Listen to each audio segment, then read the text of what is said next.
Là, je pense que la raison principale, c'était d'abord une forme de timidité qui m'a amené à commencer peut-être par la fin, bizarrement, c'est-à-dire à produire et à arranger les disques des autres et à faire en même temps presque mes disques par procuration. Il m'a fallu du temps, c'est vrai, pour oser sortir mes propres morceaux, même si du coup je m'investissais, disons, au-delà de ce qu'on attend d'un producteur, ce qu'on appelle réalisateur en France, ou d'un arrangeur sur un disque. Il m'est arrivé sur certains albums de garder juste la mélodie de voix et de tout refaire derrière, parce que j'essayais de façon très empirique de les amener le plus loin possible. Donc ça crée une frustration de part et d'autre d'ailleurs, parce que même pour l'artiste, il pouvait se sentir dépossédé. Voilà, j'ai commencé plus par travailler sur les projets des autres, parce que, alors que j'avais déjà la plupart des morceaux que j'ai sortis vers 99-2000, certains étaient prêts depuis 5 à 8 ans. Mais voilà, j'ai toujours voulu faire de la musique, mais la sortir sous mon nom propre, c'était pas du tout. Voilà, je me rêvais pas en artiste qu'on met en avant. Je me voyais plus en studio, voilà, travailler sur plein de projets différents. Ce que permet le fait de travailler pour les autres, c'est que on fait souvent plus, on fait plein de, oui, on fait des rencontres, on peut s'intéresser à des choses très différentes. Quand on fait ses propres projets, c'est beaucoup plus resserré.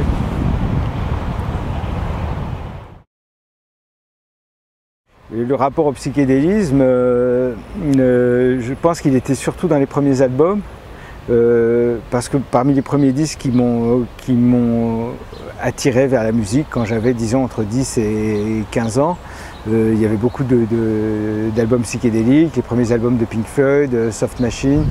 Et pour moi, ce qu'on appelle le psychédélisme, c'est l'onirisme. Et puis il y avait, c'est vrai, dans le psychédélisme anglais en particulier, je trouvais qu'il y avait une espèce d'attirance pour la Méditerranée, peut-être parce que justement, quand on habite dans la grisaille anglaise, on peut rêver de cyprès et de Grèce, mais je trouvais qu'il y avait ça, et chez moi, ce côté solaire, il a toujours été synonyme il y avait une forme de morbidité en même temps chez moi là-dedans, d'attirance pour ça. C'est-à-dire que ce monde solaire et méditerranéen, pour moi, n'est pas forcément un monde hédoniste. À l'hédonisme, je me sens je me sens pas concerné ni au sens littéral des dandys huysmaniens ou Bonnie de Castellane, espèce de recherche comme ça. Je suis pas du tout là-dedans, ni dans ce que ça peut représenter aujourd'hui. Moi, j'essaie de faire de la musique, mais je me méfie. C'est marrant que vous appeliez l'incorrect, parce que je me méfie justement de ça. C'est-à-dire qu'en musique, on peut être aussi comme ça. C'est-à-dire se définir en opposition au systématisme dominant qui est toujours agaçant. Et je pense que ça peut être un piège.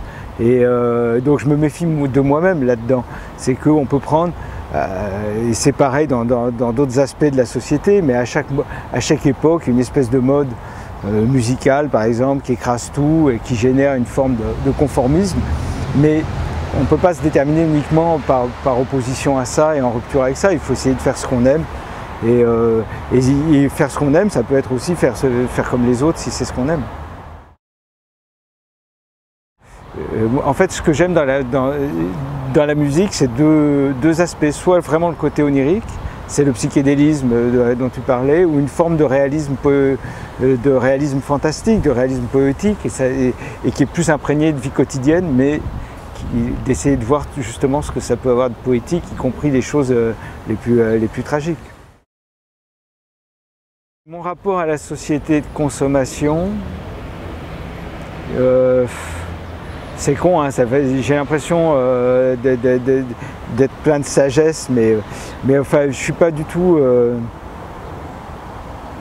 Enfin, je sais pas en fait, je m'en rends pas compte. Et moi, je me méfie de toute forme de dénonciation, c'est-à-dire d'abord parce qu'en général, si on a une pensée très articulée là-dessus, elle peut être assez ambiguë et finalement les gens qui vitupèrent le plus là-dessus sont souvent ceux qui en sont en réalité, qui en sont souvent le plus victimes, quoi.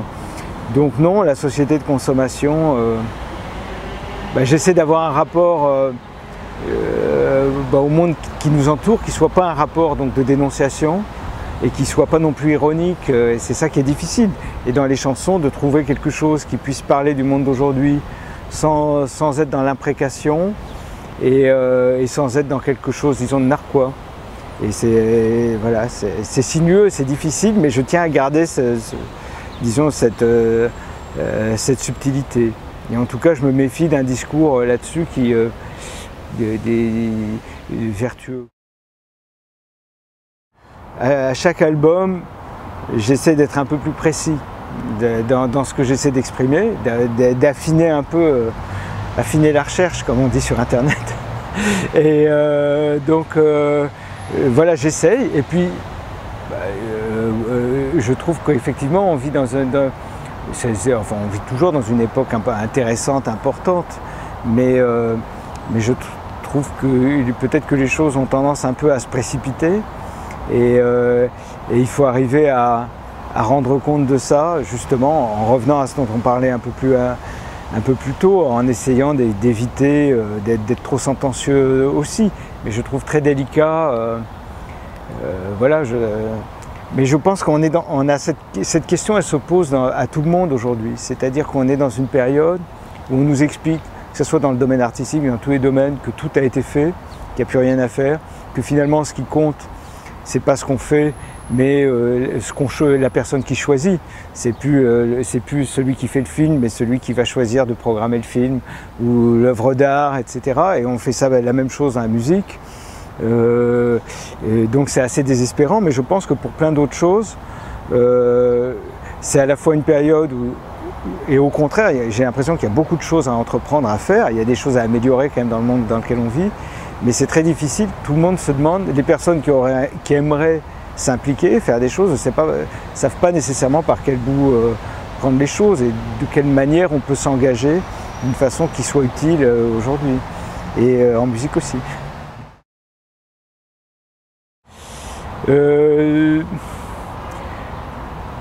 Je sais pas. L'enfant sur la banquette arrière, c'est toujours pareil. Je pense qu'une chanson, on doit essayer d'exprimer des choses évidemment qu'on ressent, mais je pense qu'elle doit dépasser l'auteur. Donc dans un disque comme celui-ci, il y a des textes que j'écris qui sont à la première personne, mais qui sont pas, c'est pas ma vie, mon œuvre, c'est destiné à être justement plus universel.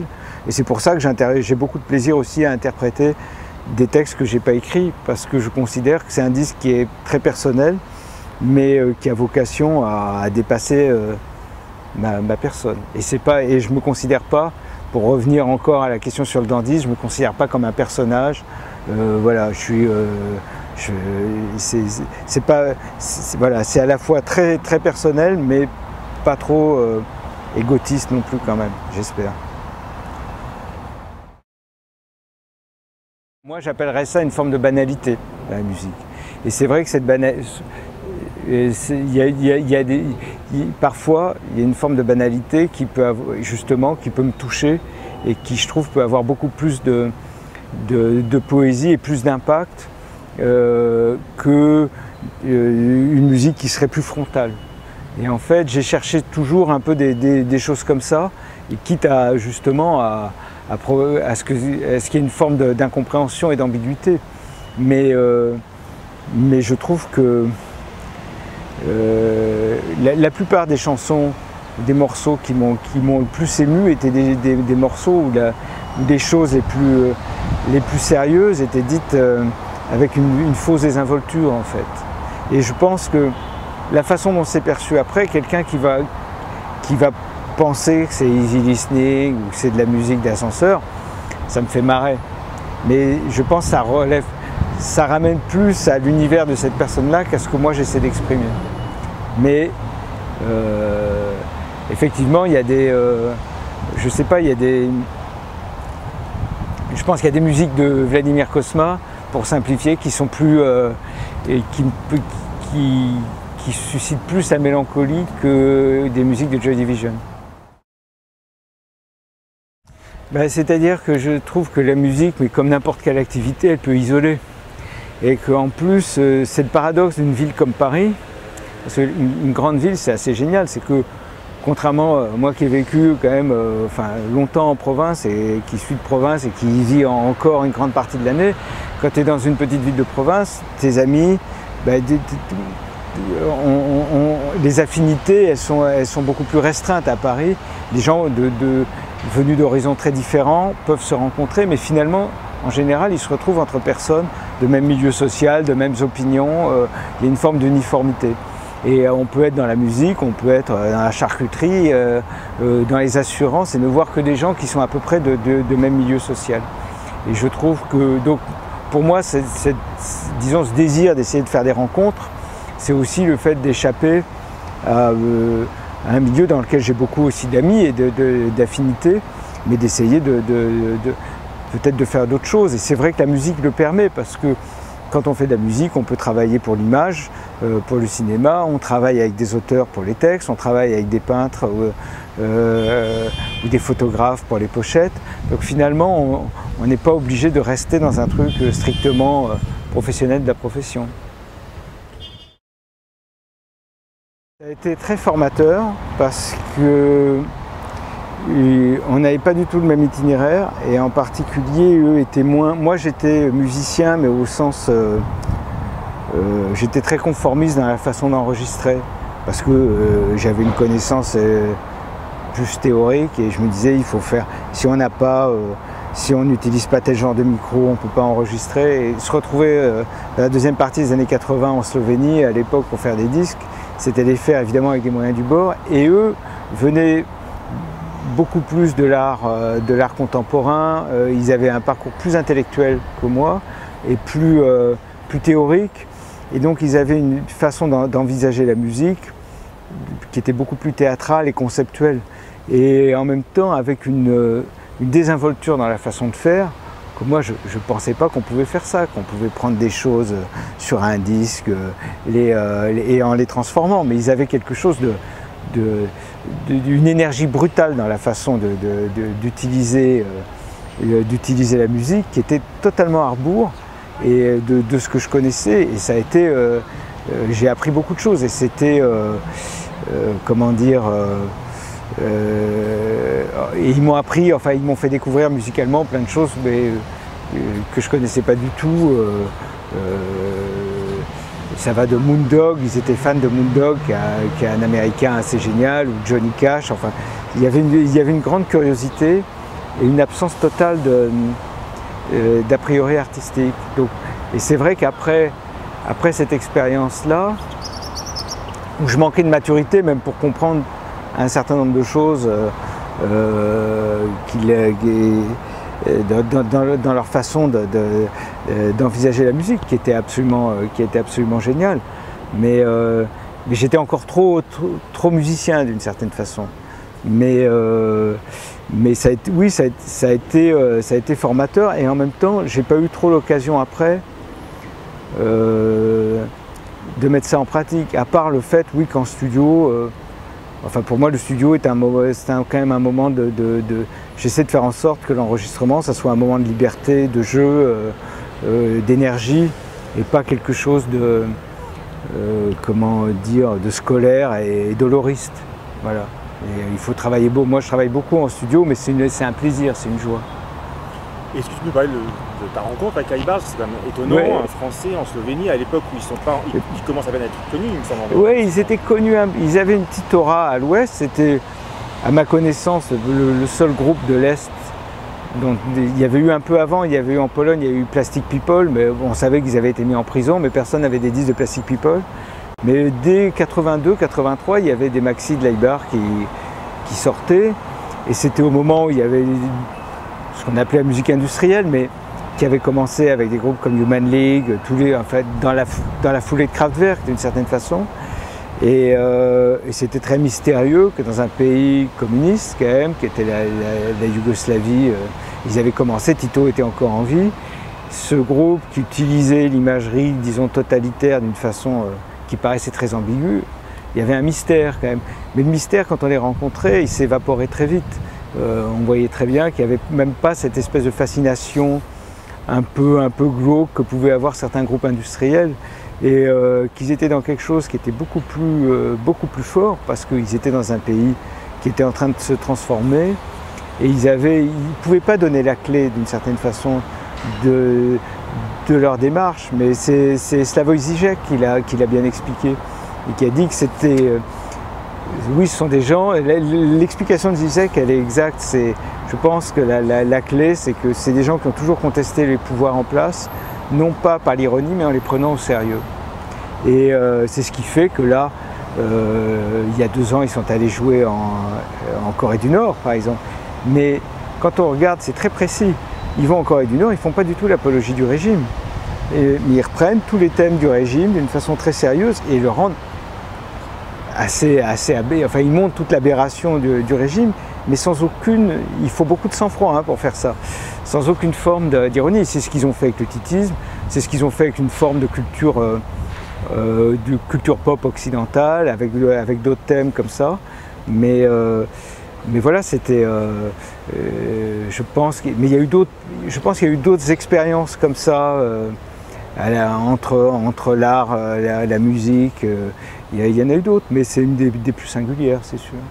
Et tous ont continué, c'est-à-dire que les peintres ont continué, mais il y a le théâtre, Rece Pilote Rouge, ils ont fait des performances assez incroyables. Ils en ont une en particulier, je crois, qu'ils ont commencé en 95 et qui se déroule tous les 10 ans, où la pièce qui va durer perpétuellement, et chaque fois qu'un acteur meurt, il va être remplacé par un automate.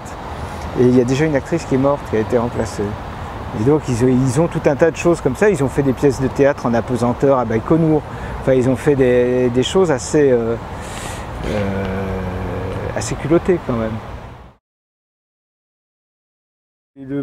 Un des prochains projets, ça va être de faire la musique du prochain film de Benoît Forjard, et qui va être très intéressant, parce que je sais pas si on peut dire ce que c'est, mais enfin, je pense qu'on peut le dire. C'est un musicien qui fait, ça va m'obliger vraiment à faire à me remettre en question, parce que c'est quelqu'un qui fait de la musique, qui fait du rap pas génial. Chez lui, ça se passe dans un futur proche, et on place chez lui, pour les besoins d'une étude marketing, on place un réfrigérateur connecté. Et le réfrigérateur s'insinue dans sa vie quotidienne, il dit qu'il mange trop de bananes et tout. Et puis à force d'écouter les maquettes du mec, il les remixe et ça devient des tubes. Et donc l'autre, il les met sur internet, ça cartonne, il représente la France à l'Eurovision, mais il jalouse le réfrigérateur. Et donc il y a une vraie relation, y compris amoureuse, à 3 avec le réfrigérateur. Et comme toujours avec Benoît Forjard, il y a quelque chose, c'est une fausse absurdité, c'est-à-dire que c'est à la fois, tout paraît aberrant, mais ça n'est pas du tout. Et c'est extrêmement bien écrit, et ça va m'obliger à faire des morceaux commerciaux et qui soient crédibles et qui soient bien, quoi. Et je ne sais pas du tout si j'en suis capable. Donc bon, donc là voilà, j'ai ça, et puis il y a d'autres projets, mais je ne sais jamais trop à l'avance ce que je vais faire en même temps. Je suis pas mal. Super, bah, merci beaucoup Bertrand. Bah, je t'en prie. Ça va comme ça ?